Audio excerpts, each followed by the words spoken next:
বলতে গেলে আমরা সবাই কিন্তু প্রায় সেম খাবারই খেয়ে থাকি। তো এই সেম খাবারটাই কিন্তু আমরা যখনই রান্না করি এক একজনের রান্নাটা কিন্তু এক এক রকমের টেস্ট হয়। হ্যালো এভরিওয়ান, আসসালামু আলাইকুম। কেমন আছেন সবাই? আশা করছি সবাই অনেক অনেক অনেক ভালো আছেন।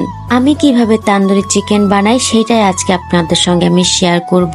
তো এর জন্য আমি প্রথমে একটা মুরগি নিয়ে নিয়েছি। মুরগিটাকে আমি 4টা পিস করে নিয়েছি। আর দেখতেই পাচ্ছেন আমি সুন্দর করে একদম পরিষ্কার করে নিয়েছি। এর মধ্যে আমি টক দই, তারপরে আদা বাটা দিয়ে দিয়েছি, রসুন বাটা দিয়ে দিয়েছি, জিরা বাটা দিয়ে দিলাম, আর দিয়ে দিচ্ছি স্বাদ মতো লবণ।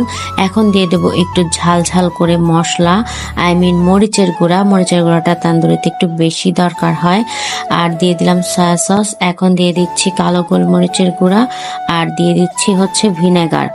এরপর আমি দিয়ে দিচ্ছি চিলি সস। চিলি সসটা দিলে অনেক ভালো লাগে। আর দিয়ে নিচ্ছিলাম লেবু। আর লেবুটা চেষ্টা করবেন দেওয়ার জন্য, লেবু দিলে অনেক সুন্দর একটা ঘ্রাণ আসে। আর আমি কি করি, লেবু দেওয়ার পরে লেবুর যে খোসাটা আছে এর মধ্যে দিয়ে দিই। এতে করে কিন্তু সুঘ্রাণটা একদম সম্পূর্ণটা মাংসের ভেতরে ঢুকে যায়।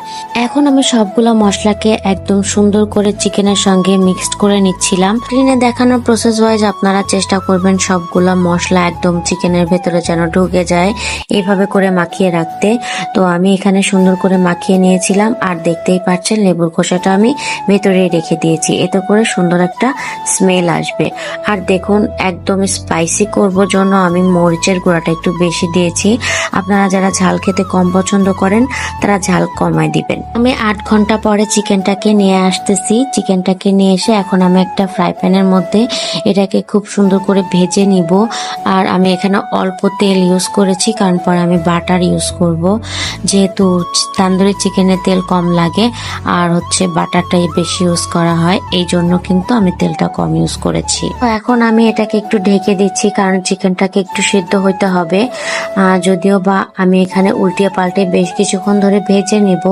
তারপরেও আমি চেষ্টা করতেছিলাম যেন, যেহেতু আমি বড় বড় করে চিকেনটা রেখেছি আর এটাকে আমি কেটেছি, বাট ওইভাবে একদম বেশি করে কাটি নাই, এই জন্য আমি একটু ঢেকে দিয়ে চিকেনটাকে সিদ্ধ করে নেওয়ার চেষ্টা করছিলাম। আর দেখতেই পাচ্ছেন উল্টিয়ে পাল্টিয়ে আমি সুন্দর করে এপাশ ওপাশ করে করে কিছুক্ষণ করে করে ভেজে নিব।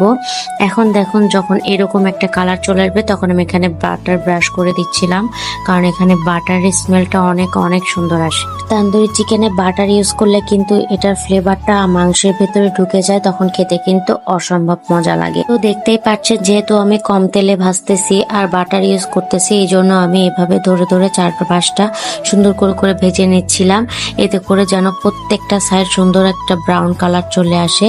আর এই যে দেখতে পাচ্ছেন আমি বাটার দিয়ে দিচ্ছি প্রত্যেকটা সাইড।